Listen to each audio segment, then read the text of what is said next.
Hare Krishna. Hare Krishna. So, welcome sa ating second episode of Sangha Podcast. Again, I'm your servant Radha Charandas. I'm Govinda Chirandas. It's Radhabav Dasi. Wonderful to have you again. And true enough, yung Sangha, lagi nating hinahanap. And we want to do it also much more often kasi after some time, we will have our different schedules. It's nice kasi mas gugustuhin natin yung mga quality na Sangha through recording our conversations. Yeah, having it recorded is different because it makes you churn with quality. Yeah. It's wonderful din kasi others could hear kung ano yung pinag-uusapan natin. It's also like for us, like an archive kung ano yung mga conversations natin. Imagine kung na-record natin before pala yung mga usapan, no? Yeah. Dami na nun. Dami na Daming nun. episode na yun. Car rides, services, no? Yeah. Will be a lot. Even the time like way back, our first year is, I think, it's very interesting topics too. Yeah. Or even yung mga first na trip natin with services looking for place to rent for Back to Lounge, supposedly. Di ba? Ganda rin ng... That would have been interesting to Cool. document. Yeah. Kung masipag lang tayo mag-document before, no? May mga pictures naman tayo, but conversations are really cool. Audio was different. Yeah. Oh, yeah, of course. Now, yung tool natin to record audio is really state of the art kasi ito yung ginagamit nila for recording talaga ng mga professional na contents. We're not professionals. We're trying to be just servants of each other, of the other devotees, and of course, just trying to share what we've learned from our seniors. So, yeah, speaking of, di ba, nakita-kita tayo last time. Not last time, for the first time nung naghanap tayo ng mga venues, di ba? Yeah. That's way different kasi kaya natin naalala din yun. We went to Asad. Kasi that time, tayo ba tatlo yung pumunta nun? Yes. Di ba? You were giving me a starter kit like for for cooking spices. prasadam. Yes. Yeah. And we got some sweets din, di ba? May son papdi. Alam ko may halderams din yun, namkin din yun eh. Pero masyado maanghang kaya hindi natin masyado pinunsan. So kaya yung trip natin a few days ago, ayun yung naalala ko eh. Like the first time na magkakasama-sama tayo. Kakaiba kasi after just more or less 2 years. Third year this year. Yeah, third year, di ba? We're here. Incoming. Yeah, almost 3 years na pala yun. Oh, 2.5. Let's say 2.5. We met in March 2022.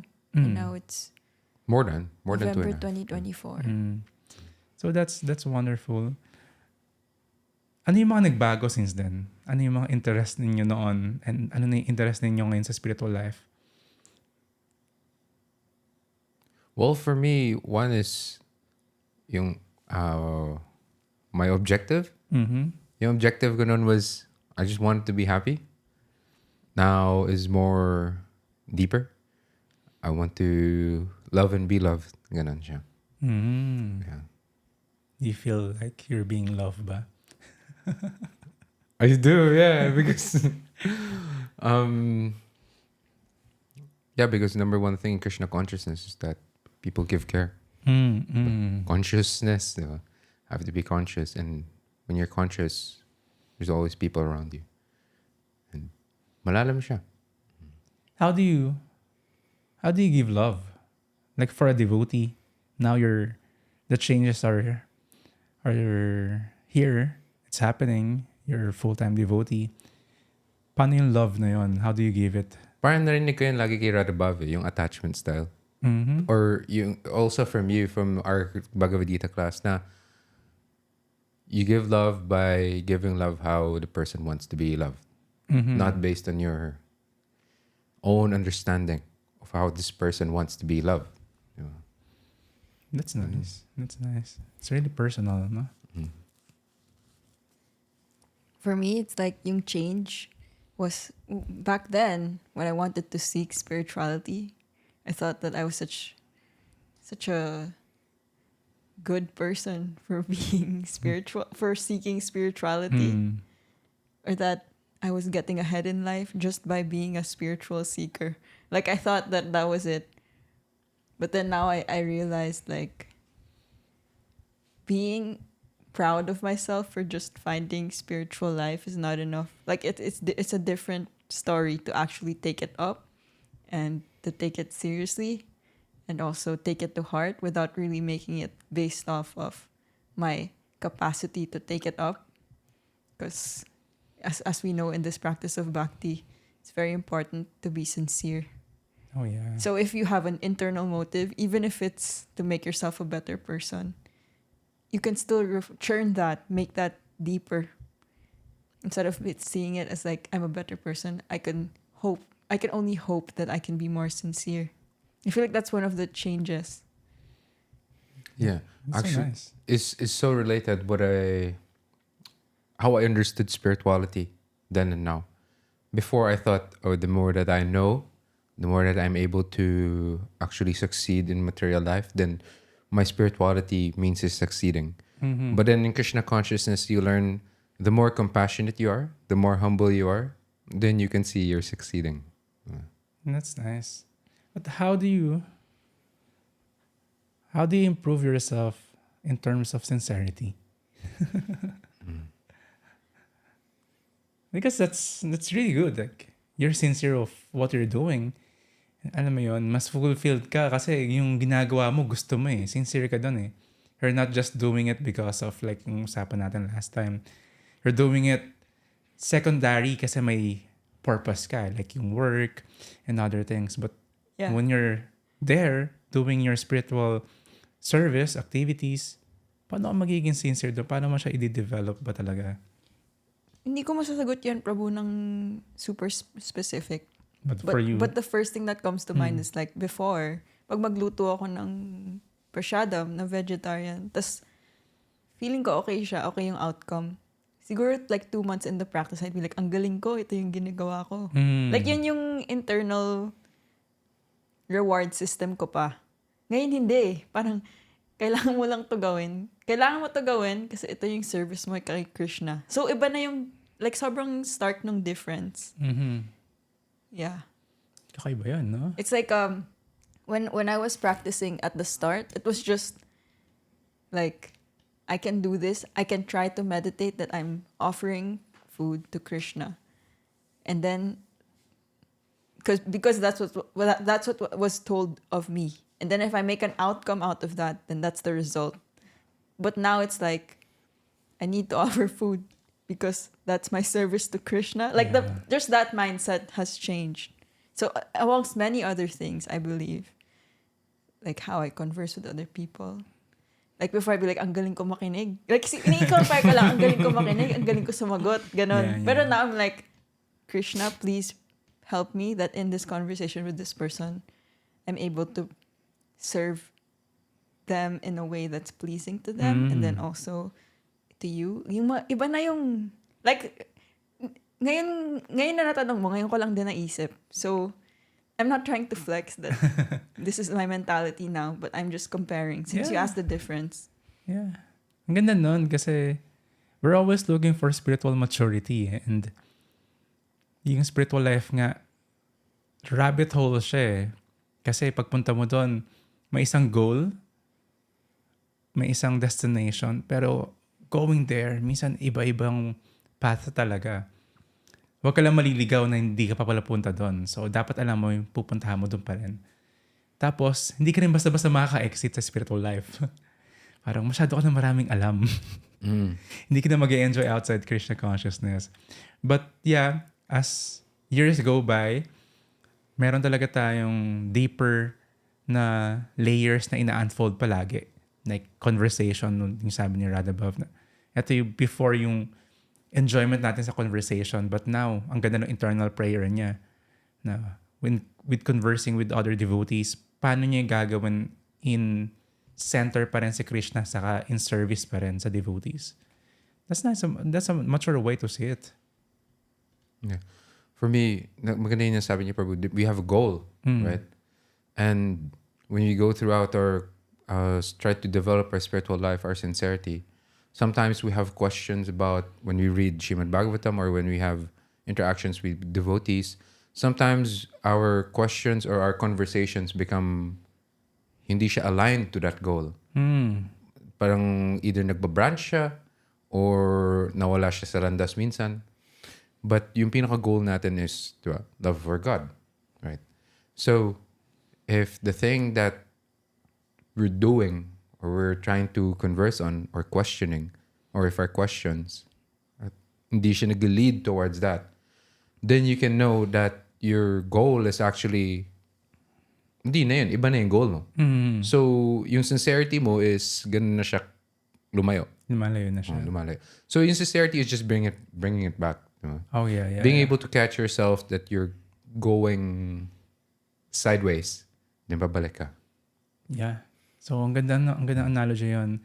If you feel like we are being diverted, yung trajectory ng journey natin is lumiliko ng onte. Of course, the start, one degree, hindi halata eh. Pero pwede siyang habang tumatagal, lumalayo talaga siya. Yeah. So, we need devotees to really help us with that. Kasi madalas, hindi natin napapansin yung sarili natin, oy, teka lang, lumalayo pala talaga yung heart ko. Yung sincerity ko talagang clouded pala. Na-justify ko lang yung ginagawa ko into spirituality. Pero papunta pala siya sa side trip talaga, papunta sa ibang path. Ang ganda nun. Ang ganda ng analogy. Part yun, di ba, ng long-term goal planning. Realignment. Yeah. Oh, yeah. Yeah. Paano mo gagawin yun in your way? Paano mo ginagawa for the last 2.5 years with your practice? Paano ka nag-realign? I guess an internal standard has to be there. It's not something that is some, hindi mo naman need siya i-share sa ibang tao unless kino-confide mo talaga yung person na yun. Pero it should be there. If it's not followed, there should be adjustments that can be made either with the standard itself or yung ginagawa to reach that standard. Yeah, very simple realignment.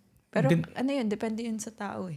Yeah, yung standard na siniset natin sa sarili natin actually, there's 2 ways to see it eh. Yung standard na nakikita ng maraming tao. Saka yung standard natin talaga pag wala na nanonood.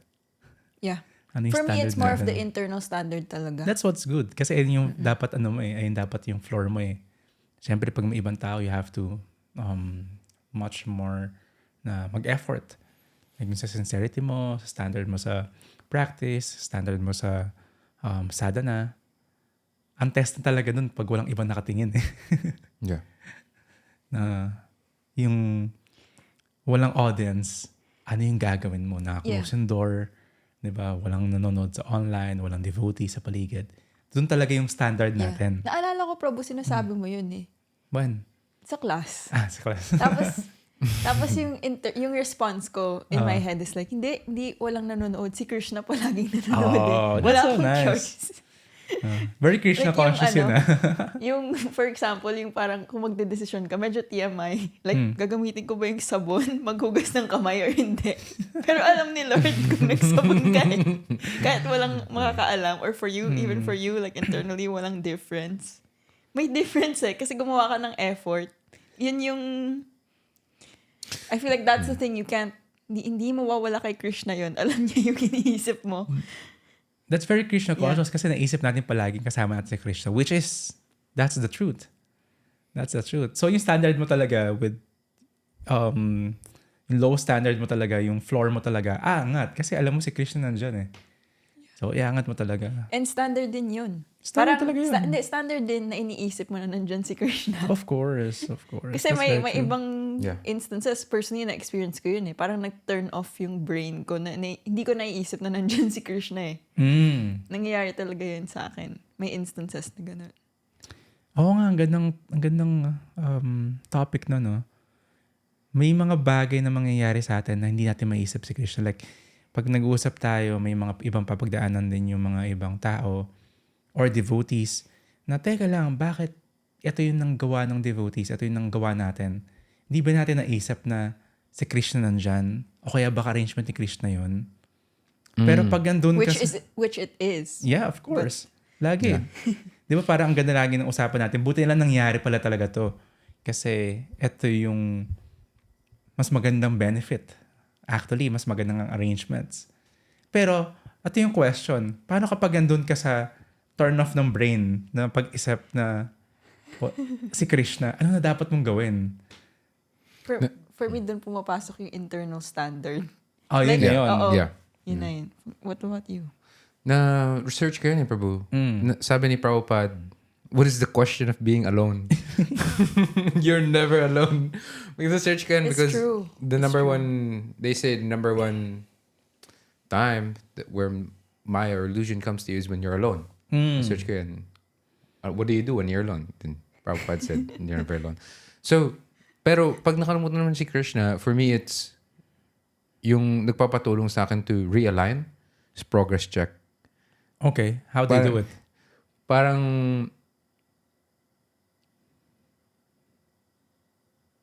when you do something new, you do a progress check.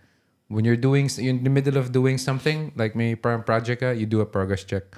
Or like weekly is a new week, is Monday, you do a progress check. Diba? Or it's usually, if not daily, weekly, not weekly, at least every month. It's the same when I wanted to go full-time. So I was thinking at first, okay, after 6 months of trying to like look for a job, ganun, progress check, what's ano na meron? Okay, not yet. Not yet. And then after 1 year, progress check.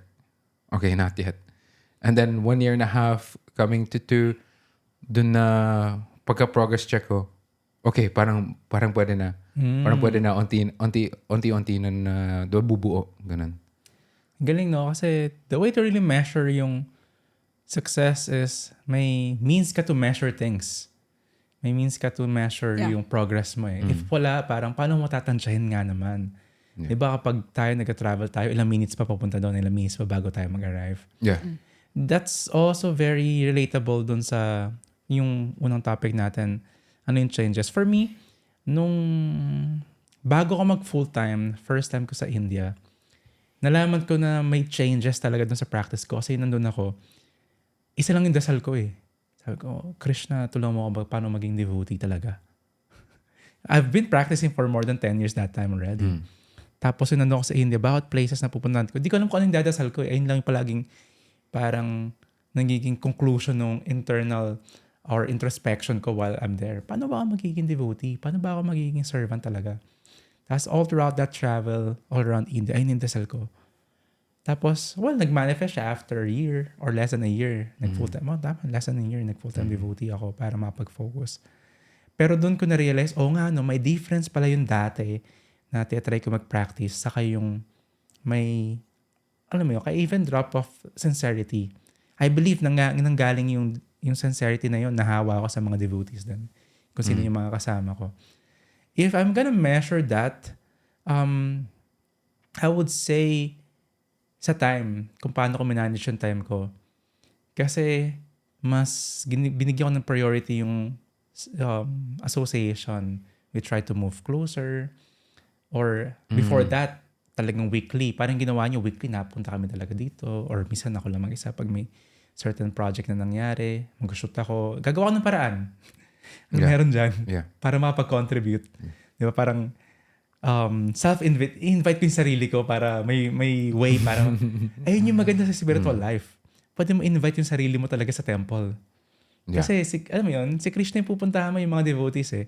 Diba? Well, devotees will invite you. Pero minsan nga para pag nag-shutdown yung brain mo, mag-isip na about Krishna consciousness, kailangan mo talagang i-push yung sarili mo na lumapit. Yeah. I believe ito yung isang standard na kailangan nating i-push is mag-progress palagi sa spiritual life. Yeah. I had that experience too nung very early on in practice na hindi consistent yung reading ko eh. But every week, magpa-progress check ako ganun. Oh, so what have I read? Are you writing it down or type mo? Or just in your brain? Part of it I write down. Okay. Part of it I have a calendar ganun, and then in X ko siya, okay, this day I read ganun. And if wala akong na-read that week, okay, I try again, I read ganun. Pero yung malala dun, if pati yung progress check kinalimutan ko. Maganda yung progress check kasi may sense of guiltiness eh. No? Ay, wala akong nagawa ngayon Hindi ako productive Parang ano na. Ayun na. Ayun yung maganda kapag palagi may kasamang mga peers. Yeah. You see each other kasi. Aside Yes. dun sa usapan natin, kunyari, tapos we talk about topics. Minsan, may topics nga tayo ma-bring up na pinag-usapan natin dati pero nagkaroon ng sagot ngayon kasi na-stumble upon natin sa reading. So that's one thing. Nakaka-push talaga pag may maganda kang association na kasama mo sa progress, kasama mo palapit kay Krishna. Yes. True enough, nagkakahilahan no? Yeah. The reason I started chanting more than 5 rounds was because of him. Mm. And the reason he started chanting 16 is because of me. Paano yun? Sabi ko sa kanya, okay, it's a new year. I'm gonna try to chant 16 rounds starting from this new Oh year. yeah, no, I started chanting 16 rounds because of him. Because he said, I'm gonna make sure to chant 16 rounds by the start of 2023. Yeah. Oh. And I was like, Consistently. you will? Ikaw, hindi ka pa nag-16 nun. Parang, I did it for the whole month of July. Mm-hmm. But then, after that, parang it reduced to 10, and then 8, then to 1, like even to 1 at one point, till like November of 2022. Then he was also like Up, 6, 8, Mm. 16, Mm. 8, 10, like that. But every Sunday we came, we made sure we chanted 16 So rounds. parang 'cause yung because of the car ride. progress check nyo about isa, nagka-progress check We would kayo. really talk Yeah. to each other. Okay, this time I'm gonna do this. Ganun. Yeah, then I'd really say like, I feel bad, I only chanted 1 round today. Or like, it's so hard to even chant 1 round today. Like, I'd really tell him. Ang galing, no? Kailangan mo talaga ng aside dun sa group or body-body kayo, mag-progress sa spiritual life Parang ganun. May motivation siya gawin yun, hindi pa niya ginagawa. Na-motivate ka na. Yeah. Tapos, nung start ng taon, sabi ko, galing, naka 16 rounds na ako kasi ganito. Tapos sabi niya, ako hindi. I remember that kasi binabalita mo sa akin yun. 2023, I was in India. Nasa India ako noon. Tapos, ikaw yung nagko-progress. Tapos, syempre, habang siya sineryoso yung sinabi mo, may something ba nangyari Yeah, sa'yo? he was focusing on work at that time. Okay. Puro Euro monitor, Yung frozen products. frozen products, Tapos yung corporate. He was doing it, just not like every day. the corporate. Parang he'd miss 2 days. I think wala na ata corporate na Wala na. Yeah, Wala na no more. corporate. But I was trying to go almost full-time dun sa Euro monitor, Okay. market research. Do you remember the times na, hindi ko lang kung nahingihan ko yun nun, kasi siguro Maharaj, with his practice, with yung practice ko with him is hinihingan niya ako ng itinerary or schedule per week. Ano yung gagawin mo weekly? Yeah, I gave you that. Oh yeah. I followed it. That's so nice. Kasi pag may ganun ka, pag may ganun tayo, related dun sa progress check yun Paano mo i-design yung life mo sa sadhana life, sa sadhana morning, sadhana evening, or sa service? Kakaiba Yes. siya Yeah. It's also different when you know that the people you interact with are as invested in your commitment to your Yeah. daily practice as much as you. That's different. Like, that was the game changer, I think. For me, I had it scheduled too. We talked about that. Pero hindi ko siya na-follow But the one that really pushed me is yung association with Radha Bhavi. Yeah. When I saw her, she read Srila Prabhupada Nilamrita, the whole thing. Because it's so good. Like, what? I Ang kapal couldn't nun. not. Like, it's so good. So let me start reading. Ah, ang galing. Let me read more. Ganun siya. Ang ganda pag ganun healthy, healthy yung friendship, yung relationship. Kasi na ma-motivate ka sa progress nung kasama mo. Nagkakaroon ng inspiration, which is so nice. Kasi na yun nga ang goal kasi palapit kay Krishna eh. We used to think that you chanted like 72 rounds a day.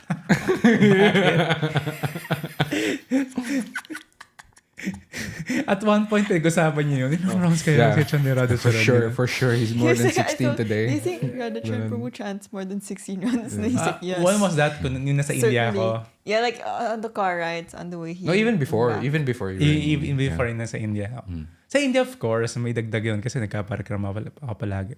But not 72. Wala akong magiging service nun. Kasi, sige, 16. Have you done 64? Oo naman.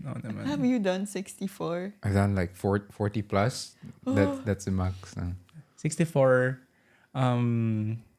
Nagkakaroon kasi dito ng pag Nirjala Ekadasi, nagpupuyat yung mga devotees, nagka-chant lang. Yeah.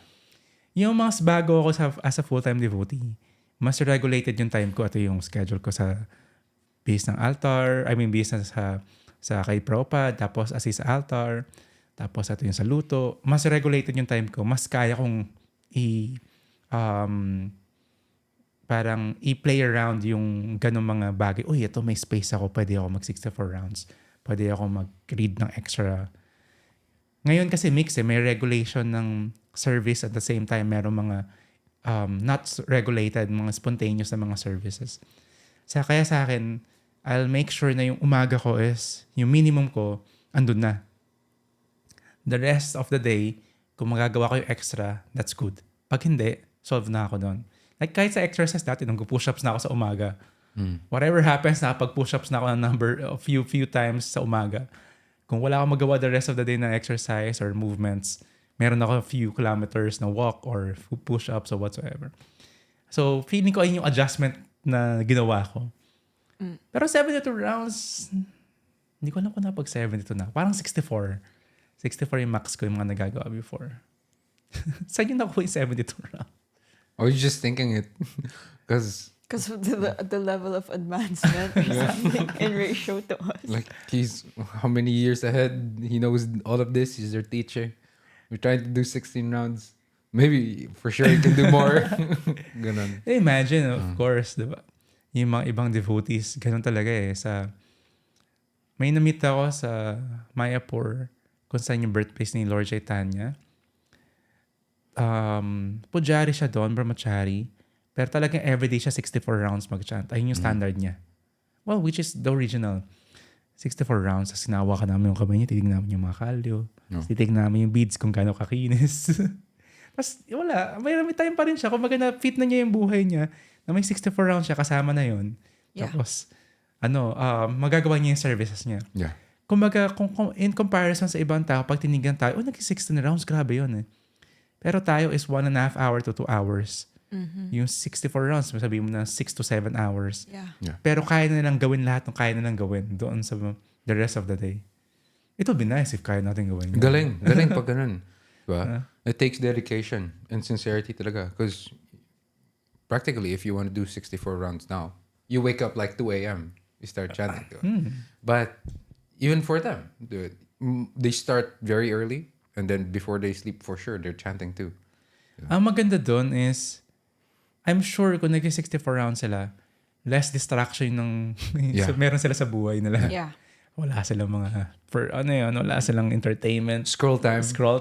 Screen time nila. Yeah. Baka wala talaga. Yeah. Kakaiba yun kasi practically, come to think of it, maraming talagang oras naman yung tao eh. Commute ka, pwede ka mag-commute. Kung di ka naman nag-drive, diba? Or yung screen time ng mga tao, convert mo sa chanting.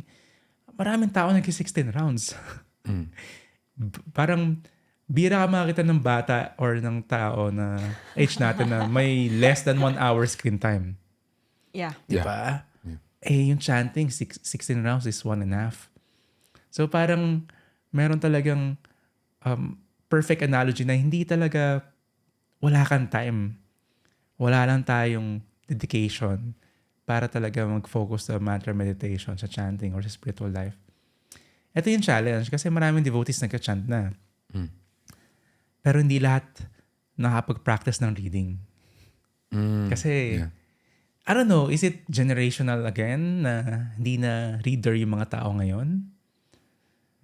Or masyadong maiksi na yung attention span. Paano ba? One time nung nandun ako sa Pune Temple, that was my problem kasi may service. Tapos, new sa place. Pero required talaga yung reading. Meron kaming sadhana sheets doon. Measurement, level of progress. Yeah. Ano oras ka na, hindi lang 16 rounds. Ano oras mo natapos 16 rounds mo? Nakapag-darsha ka ba sa DTs? Nakapag-mangala ka, importante yon. Pag na-late ka sa mangala, may gusulat ka ng pangalan mo sa paper ilang beses. Ay, hindi. Pag gusulat ka ng Hare Krishna Maha Mantra, number of times, 50, 100. Wow. Alam mo yun, it's just like how to trick the brain. Yeah. Yeah. Pero syempre, yung mga mas regulated na, hindi na kailangan i-check yung sadhana sheet kasi regulated. Pero habang pinaform mo pa yung habit, lalagay mo yun. So nandun, habang new ako sa place na yun, required ako mag-fill up nun, napapansin ko, hindi ako nakapag-read personally. Pero of course, may classes kami nun, ilang hours a day. Tapos kinausap ko yung isa sa mga seniors nila. Siya yung gumawa ng parang sloka memorization na maliit na booklet. Tapos sabi niya, kamusta ba yung vows mo sa guru mo? Diba? Forget the principles, never leave Vikascon, saka read Prabhupada books. Vow mo pala yan eh. Ba't di mo ginagawa? Yeah. Every day. Diba? Every day, yun yung vow mo eh. Nag-vow ka na siguro, dapat kasama yun sa pag di mo ginagawa, minibreak mo yung vow mo. Gumawa ka, bago ako kumain, bago ako sabi niya sa akin, 1 morsel of grain bago ako sumubo nun. At least, makapagbasa ka lang few minutes. So, from that push, from that inspiration sa kanya, talagang nagkaroon ako ng drive. Kahit hindi ako motivated, kailangan ko siyang gawin. Paano ako na-inspire talaga? Pinakita niya sa akin, may Google Sheets, may Excel siya. Ang goal niya, mabasa yung Prabhupada books many times. Babasahin niya Prabhupada books, lahat from small books to big books. Tapos dito na uli. Parang third time na yata o fourth time na yata yung pinakita niya sa akin nun. Wow. Parang may checklist. Yeah. Diba? Wala may mintes, lahat ng small books, lahat ng Prabhupada. Ganun siya. So, ang laking bagay ng mga inspiring na tao sa buhay natin para mag-progress tayo sa spiritual life. Which is, I am very thankful kasi nagkakaroon ako ng ganung opportunity. Hindi ibig sabihin kasi yung mga seniors lang yun eh. Like, you, Prabhu and Mataji, very inspiring kasi from that short period of time, yung progress ninyo is talagang consistent. Dire-diretso. And then, kahit na sabi mo ng may few years ako ahead because of the practice this lifetime. I don't know, ilang years kayo nag-practice previous life. May inspiration na bibigay sa maraming devotees. And I think we need that. We need inspiring people around sa circle natin. For me, yung question mo, yung reading, I can't speak for other people if it's a generational thing eh. Pero for me, nung time na hindi ko siya nagagawa, yung excuse ko is, kasi hindi siya yung priority. Like may ibang pwedeng gawin. Ibang pwedeng i-prioritize. Yun yung reason. And I feel like a lot of people might encounter that, and that's why I'm saying it. Is it like, parang how do you work around it kung para magkaroon ka ng I guess it's kind of like chanting, right? Even if it seems like you don't want to do it, you have to do it. And then you can see the effects. Which for me, it's like, pag nakabasa ako, kompleto talaga yung araw ko. Like, ramdam ko yung difference. May something. Well, tama nga yun. Kailangan mo siyang gawin. Minsan sa chanting. And may loop siya eh. Parang Exactly. mas nagfo-flow yung energy ko din. Pag nakabasa ko, parang may something na tumatakbo sa sistema ko. Like, something makes me have a drive, internal drive also. That it's like, it's okay. Everything that's happening today is rooted in my practice. Parang ganun. Kakaiba, di ba, pag chanting, minsan nag-chant ka, teka lang, narinig ko ba yung ilang rounds na yun? Yeah. Sa reading, ganun din eh. Teka lang, pumasok ko ba yung pinasa ko? Ganun ako this morning. Just chant the middle, yung after ng 8, the 4 rounds. I don't know. Saan Chant napunta again. yun? So napunta yun. I'll just chant again. Ganun. I think it's not a generational thing. Because I see my brother na talagang, grabe, bookish siya. Oh. Talagang makita mo yung yung kwarto niya, puro books about business, strategy, ganun. Basang-basa siya. But you can see other people in university that they don't read so much. And then, for him, is a value-based system. Yeah, that also. Diba? Yung, pag nakita mo yung value of reading, you read. Okay. Pag hindi mo nakita yung value of you don't really understand the value of reading, you don't do it. Diba? Or like anything Yeah. else, especially Parang hindi, mas chanting. valuable mag-phone eh. Or mas valuable makasama Hindi, okay na yan. friends ko eh. Kailangan ko mag-service. Yeah. Yung value ng reading is less than service. No. Ganun yung Parang nangyari. ganun. Ganun yung nangyari din sa akin. Mas nagiging important yung... For sure. Hindi siya nagiging both priority. Nagiging ano siya, pag may time ka lang. Pag Yeah. wala kang time, naging least priority nga. Yeah. I guess yung solutions, gawin siyang priority. Yeah. Diba? I have a friend like that. Paano yun? Like, he considers studying, like self-study outside of school, academic study, as an appointment for himself. Yeah. Wow. Yeah. That's It's so nice. disciplined. Baka Very magaling siya maging inspiring. devotee. Pwede nga. Kung hindi na. Kontakin natin Ganun. siya. Mga, I think high performers, even billionaires, they have that time. Ako naman.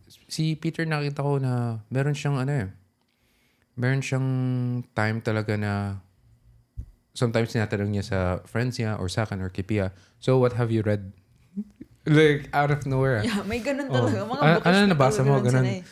Kasi alam nila na when you read, talagang dumadagdag yung Knowledge knowledge mo. And then sila yung type na if may nabasa ka, diba? And then you experience something in the outside world, yung goal nila is yung nabasa nila, madala nila dun sa harap. Diba? That's so nice. Ma-apply nila agad. Yun yung goal. Kaya kaya malakas yung value niya. But not everyone has that experience, diba? Yeah. Or that understanding rin. So, hindi siya generational thing. May mga tao pa rin ganun ngayon. Kailangan mo na talaga hanapin yung circle mo. I remember ko nito sa akin ng mga seniors. I think si Baruto pa yata yun. Walang mga cellphone before. Nasa Brahmachari ashram sila. Nakatambay doon sila doon sa ashram. Nagpabasa lahat sila tapos magkukwentuhan sila. Iba-iba yung binabasa nila. Pero may mag-start na conversation, Book di-discuss club. nila. Exactly. Parang naging book club talaga. Kasi walang cellphone nun. Kung gagawa ng service, lalabas ka to preach, to distribute books. Or pag andun ka, magagawa ka talaga ng way para magbasa. And iba kapag nagbabasa sa isang place na nakita mo nagbabasa rin iba. Ganun din sa chanting eh.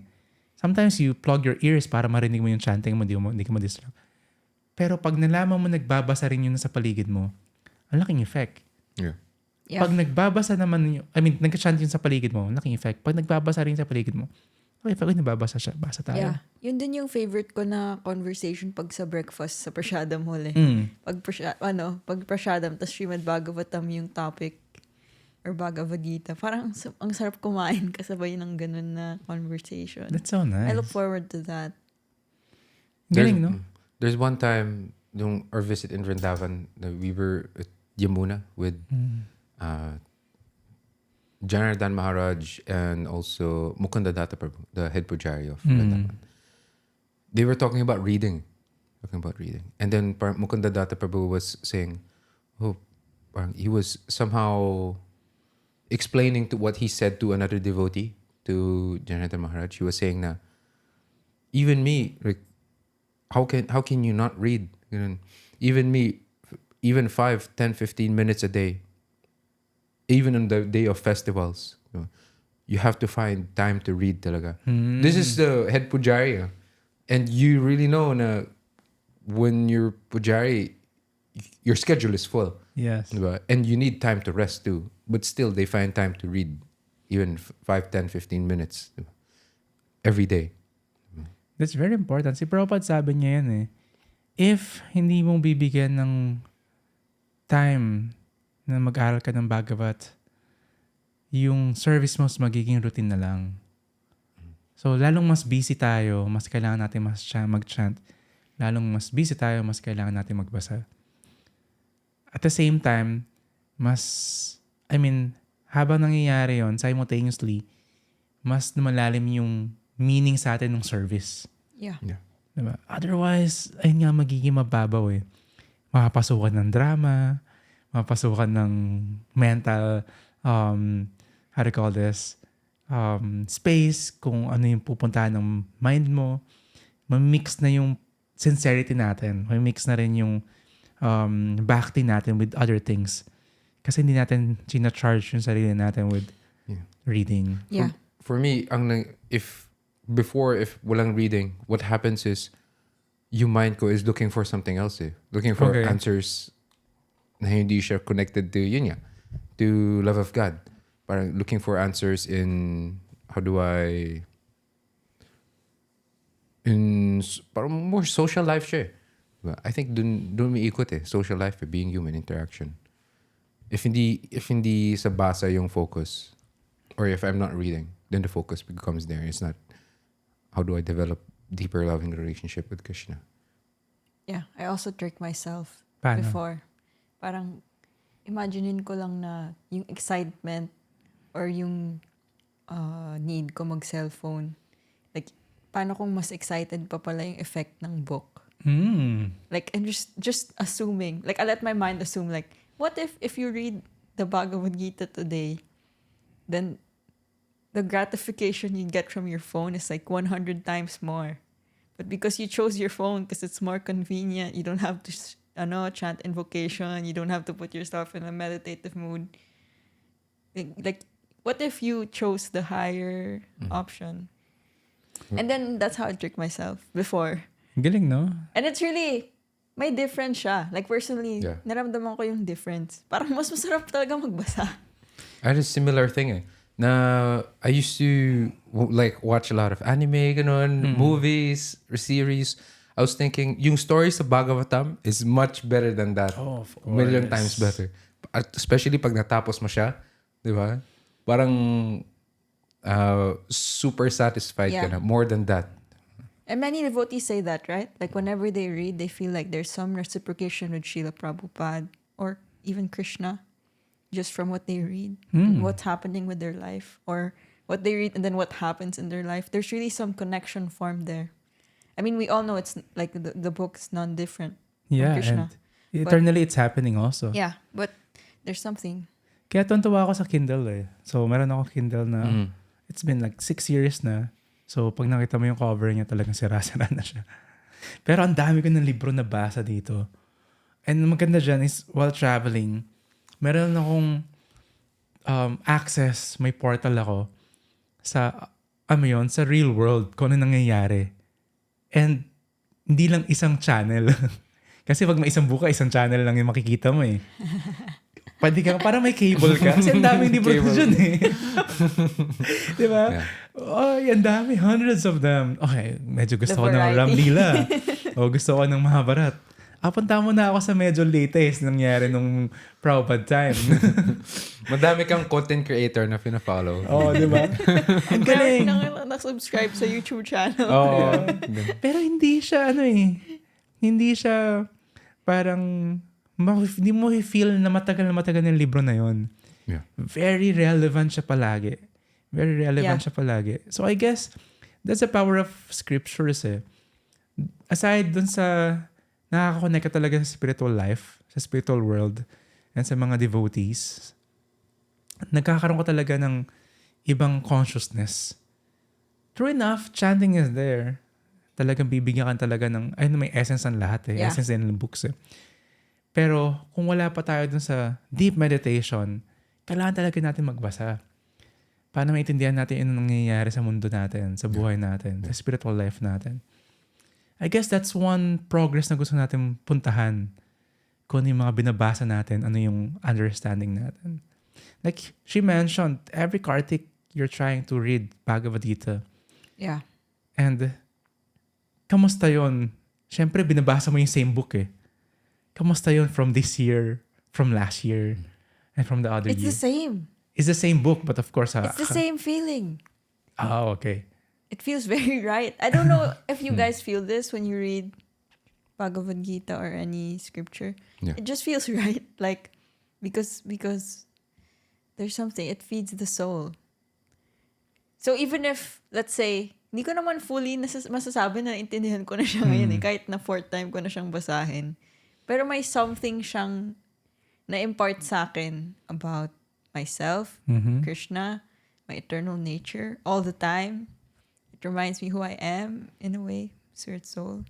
Like, and the many ways na affect ako ng material world. So, I like reading it. It's good for me. But that's just me. I don't know about you guys. I don't know. It's If I you believe ask, it's for that's the everyone. answer. Yeah. Yeah. Kasi it's ever fresh, di ba? Yeah. So, alam mo yun, mahirap magbasa uli ng like scriptural books. Yung mga fictional. Ang hirap basahin uli. Kasi alam mo na eh. May mga, alam mo yun, may taste ka siguro basahin for few times. Pero babasahin mo 70 times. May sannyasi. Ang kwento sa akin ni Kandarpa Mataji. Nag-class siya, Bhagavad Gita, walang libro na available. Hinahanap pa. So, nag-recite na siya ng verse, ng Sanskrit. Nirecite na niya yung, habang hinahanap pa, Also the purport. hinahanap na niya yung, sirecite na niya yung word for word. Nirecite na niya yung Memorize translation. niya na. Wow. Tapos, hindi pa nahanap, nagsalita lang siya dun sa translation, which is as is. Kasi, like, parang... Wait, purport? Yeah. Parang... So he memorizes it. Yeah. Pero parang binilang yata, parang that time more than 70 plus na, 71 plus na yung basa niya sa Bhagavad Gita. Matagal na yun, 71 ah. times? Matagal na yun, 70 ah. Hare Krishna. Baka ngayon, hindi mo alam para sa hundreds. Hundreds na siya, yeah. Pero nasa For heart na talaga niya. Alam mo yun, parang naghahanap pa rin yung mga tao, yung mga devotees ng libro kung sino may Bhagavad Gita. Sa dire-diretso lang. Nagkaantay din siya. Pero hindi ko alam kung nasa online niya. Pero it's a wonderful story. Diba? Ganun na sa heart Yeah. na niya. And anong libro yung pabasahin mo ng ganun kadami? Ganun Yeah. ganun Yun din kadalas? pala, Yeah. Prabhu. Pag nagbabasa ako ngayon, nakikita ko yung way na na-learn ko siya noon versus now na parang nakita ko yung way na like nako-compare ko kung paano ko siya naintindihan noon and ngayon. Medyo hindi na ako. Noon, pag binabasa ko, parang, oh, this is specially written for me. Parang ganun pa yung mood ko eh. Pero ngayon, ngayon hindi na. Paano na? Hindi na ganun. Parang, ang ganda naman ng sinulat ni Prabhupada dito. Yeah, both are correct. Yeah. Both are correct. Kasi para sa atin talaga yun. Ganun kaganda yung Bhagavad Gita. Lahat ng magkabasa, mafe-feel nila na para sa kanila yun. Okay, so hindi naman ako delulu. No. I have that experience too. Okay. Yeah. But that's very true kasi that's very effective. Diba? And yung connection talaga kay Prabhupada, that's what's nice kasi na-feel natin si Prabhupada is very alive. Although hindi natin siya inabutan nga, diba? Yeah. Pero yung life niya, pinag-usapan natin palagi. Diba? Pumunta ka sa ibang place, hanap pa lang ng ISKCON devotee, papag-usapan yung life ni Prabhupada, magkoconnect kayo. What a deep Yeah. connection. For me, when I read, before it was just like reading. Ngayon, pag nababasa ko na yung translation, okay, what does Prabhupada say? What does this mean? Ganun. Kasi yung purport ni Prabhupada is very as it is eh. Ang binibigay niya talaga eh. Diba? For me, yun nga, you can listen to so many lectures online, you can read other books, but what Prabhupada says is, he's our acharya, diba? And when he speaks, talagang makakat yung ignorance sa buhay mo, diba? So, Yeah. magiging ganun na yung, at least for me, yung feeling na, what does Prabhupada say, diba? About anything when you practice Krishna consciousness. Yes. Ganda, no? Ako, wala akong hilig talaga sa libro eh. Na-push ako kasi may assignment sa school, may project. Kailangan basahin yung libro. Parang gawa ng book review. Wala namang AI nun. So, kailangan mo talagang basahin. I push myself, basahin yung Choose Day with Maury. Hindi ko makalimutan yun kasi Choose This with Maury. Kasi first book ko yon na nabasa from cover to cover. Natuwa ako. Talagang nag-enjoy ako doon. Tapos next book ko na yung mga crime think na yun. Crime think is paano mo na-hack yung sistema sa mundo. Crime title pa lang crime think eh. Kung paano ka mag-dumpster diving, paano ka mag-travel. Basta yung mga advice doon, paano ka mag-travel ng free. Talagang very punk, very hardcore. Diba? Paano mo i-hack yung mundo. Tapos ina-apply namin ng Feeling friend ko ko pa yun. bunahak mo na yung mundo. Well, kasama yun. Krishna conscious yung Bhagavatam na, pupuntahan. binabasa niya eh. Diba? Crime think, diba? What a way. Paano ka makaka-get through dun sa society na mag-survive ka na hindi mo kailangan maging part nung sistema, hindi ka kain ng sistema.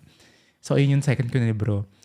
Tapos, after na wala na, drug talaga. Meron ako mga libro from different places. Talaga hindi ko mabasa. Yung Prabhupada books na lang talaga yung nagpabasa sa akin. Yung first is because of school.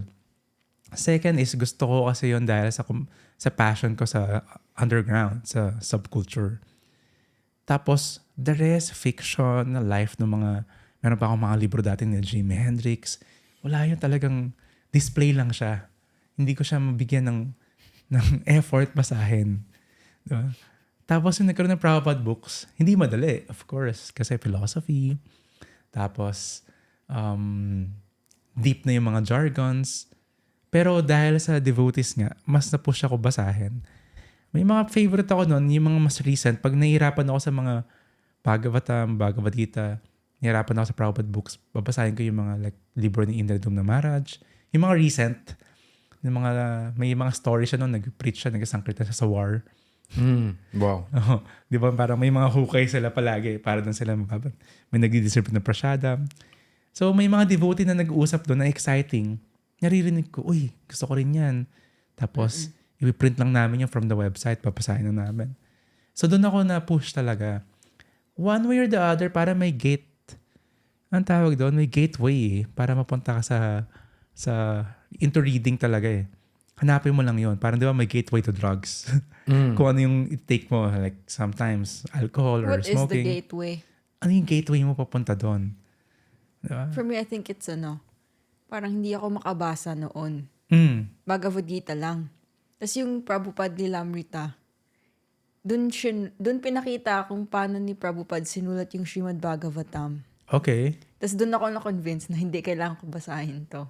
Ito yung life's work niya eh. Oh, that's so nice. And I think, for me, the gateway is really parang wanting to connect with Srila Prabhupada. Wanting his association. Because he says that himself, like he's always in his books. Yeah. So that's what pushes me to read. For me, Prabhupada There's says a na longing. Yeah. always mentions yung mercy ni Lord Chaitanya. So yung purpose goes like, I want to understand Chaitanya Charitamrita at one point. Okay. Diba? But before you understand that, you have to read Srimad Bhagavatam, you have to read Bhagavad Gita, you have to read Prabhupada Lilamrita to really understand it. Diba? So, yun yung naging, I guess, gateway na mindset. If you really want to understand yung mercy of the holy name, mercy ng devotees, mercy of Krishna consciousness, the Sankirtan movement, then somehow or other you have to reach Chaitanya Charitamrita, diba? So, is that mindset ang naging parang susi for me? Para siyang exercise actually yung reading eh. Habang wala kang exercise for long period of time, Parang ganun. ang hirap magsimula. Di ba? Very dragging talaga the first few days, few weeks maybe. Pero pag nandun ka na sa momentum, may flow na, ayaw mo na bitawan. Dire-diretso na siya. Teka lang, ayoko nang parang ayaw mo na nga tumayo, dire-diretso ka magbasa eh. Nabibitin ka pa, di ba? Yeah. So, ang ganda mapunta kagad na sa momentum na yun. Yeah. I guess yung mga reading clubs, yung like, if you remember yung Goodnight Krishna na ginawa natin, it's very impactful kasi sama-sama tayo nag-aral nung Krishna book. For me, personally, yung basa natin ng Krishna book na yun, ayun yung pinaka-memorable sa atin. Sa akin. Yeah. Kasi mas chinern natin, tapos may mga questions. Of course, Very yung nice. yung power ng number of devotees talking about Krishna in the same pages of books, reading, Yeah. diba? Exciting, Yeah. diba? May questions. Parang 1 hour reading, 1 hour speaking, or like sharing. It's very That's so nice. I remember that, puyat tayo. Oo. Oh. Like, what time did you start? 8, right? Was that 8 Yeah. or? 8 times. Hindi ba 8 or 8 yata, no? 8 to 9 dapat. 8:10. Yeah, 8:10 that sometimes becomes 8:15. Yeah. Galing, no? For 1 hour and then 1 hour sharing after. One thing I want to say though, with reading, for example, Bhagavad Gita or any of Srila Prabhupada's books, it's very ego crushing. Oh. So you have to have a taste to have your ego crushed or to have, especially starting out, parang I had a taste to be proven wrong about how I saw the world Okay. and see the truth for how it is. So that's it. Like you have to be inclined to have your ego crushed or to be proven wrong about how you used to see things. And I think Srila Prabhupada's teachings could be the best place to do that. Ang ganda Yeah. no? Paano ka pupunta sa state na gusto mong kinakrush yung ego mo? For me, it's Paano like ka I see it magkaroon as taste nun? purification. I see it as Okay. purification. I see it as a chance to really improve myself.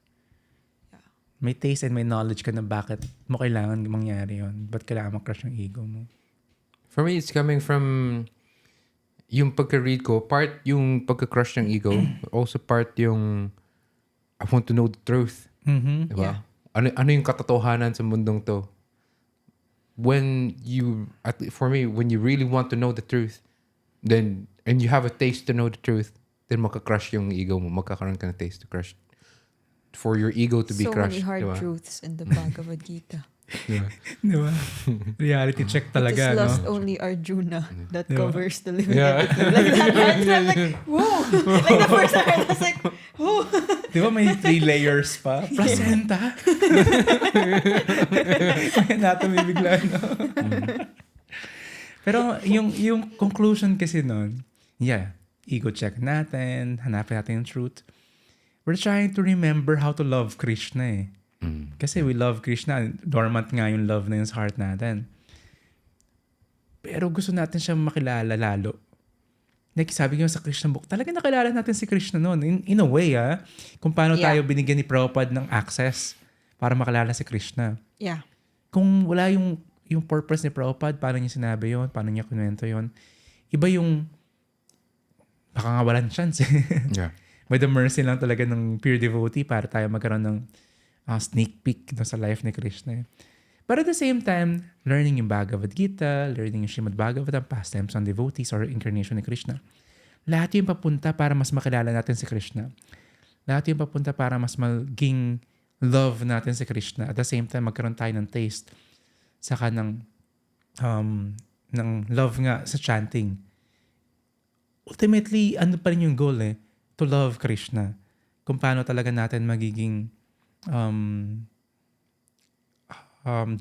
para tayo magiging dedicated talaga how to really set yung life natin para maging bakta. I think, Prabhu, yung secret to wanting your ego to be crushed is pag pinatikim sa'yo ni Krishna, yung parang first glimpse of bhakti. That's so nice. Diba? Then you want to be pabugbog ka na hanggang sa mawala siya, diba? Pinakamagandang bugbog na gawin sa'yo is crush yung ego mo. Gawin natin sa next episode natin, let's review yung mga books na gagawin natin bundles para to distribute online. Check natin yung mga pictures, check natin yung mga... Yeah. Tignan That's natin. nice. That's really nice. Yeah. Para tayong unboxing tapos titingnan natin yung mga nandun. That will be exciting, di ba? Looking forward. Thank you very much for our sangha for today. And ang dami nating na-discuss regarding the essence talaga ng reading. Yes. Yeah. And kailangan nating Yeah, it's tuloy-tuloy yeah. yun. It's crazy because we started with how did you see the difference between your practice then and now, and then we really went to reading. I guess it's like an important part of Yeah, it. I think ayun yung difference eh. Yeah, yun yung Service chanting saka yung reading eh. And yung reading yung hindi natin masyadong pinapansin kasi walang counter beads yung reading eh. Wala akong binabang ganun eh. Ayun nga, walang measurement eh. Way to measure eh. Gawin natin na way to measure. So yeah, gawin natin yung book club din. That's actually my dream. May book club tayo to reading kasi ako gusto ko talagang mag-read eh. Yeah, that's my desire too, especially here sa ashram. Like, whoever's there, let's read. Exactly. Ayun yun eh, yung purpose ng library. May magbabasa. Hare Krishna. Hare Krishna. Hare Krishna.